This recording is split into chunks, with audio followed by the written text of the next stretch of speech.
why now? What's changed, and what's going to change here on August 1st as we're getting ready for Broadacres to reopen? Well, during our closure, we really used our time intentionally. We worked on really analyzing our internal safety protocols. We also listened to the vendors. We took the time to really listen and understand what was their fear, what was their needs. And we noticed that some of their needs were not knowing. We needed to provide more information, such as know your rights. We partnered up with civil rights organization to be able to provide the tools and the proper information for vendors. We even coordinated a training session for them. So we're going to have training for the vendors so they know what to answer, what to say, how to feel protected.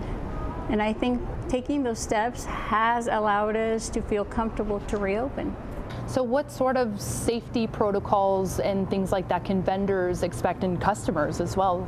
We created an alert system for our vendors in case that any law enforcement were to show up around the vicinity or on property. We can alert our vendors.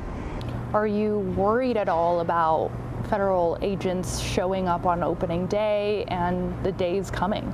No, because I think we have the tools and the right information, and I think our vendors are ready for this reopening. What are you going to do to build that trust with those vendors, and not just the vendors, but the community back?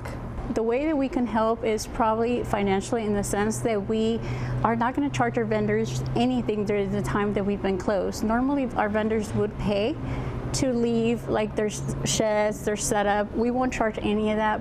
What happened, and what led to the sudden closure of Broadacres Marketplace without really any prior notice to a lot of the vendors? We had to make the difficult decision to close Broadacres June 21st. Due to the fear and the uncertainty with our vendors and our customers. There was a lot of uncertainty in the community, and at the time we decided to take a pause to really listen to the vendors and understand what their fears were.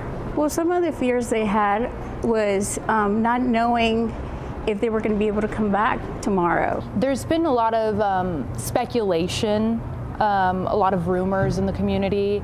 So I think now would be a great time to really set the record straight.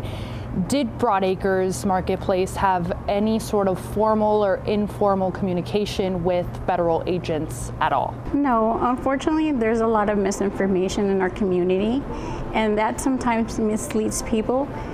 I feel like we just needed to take a pause to really understand where these rumors, where the fear was coming from. But no. I know that you mentioned that a lot of these vendors were fearful, and that's why Broadacres decided to close. But I think a lot of them, in the days later, said that they felt abandoned by Broadacres. What's your message to those vendors now? First of all, I want to apologize to all those vendors, because that was never our intention. I felt like we were trying, that was part of the reason why we did the closure, to listen to our vendors, to understand their fears, to understand their needs. And if some of these vendors felt like we were not addressing their concerns, I truly want to apologize for that.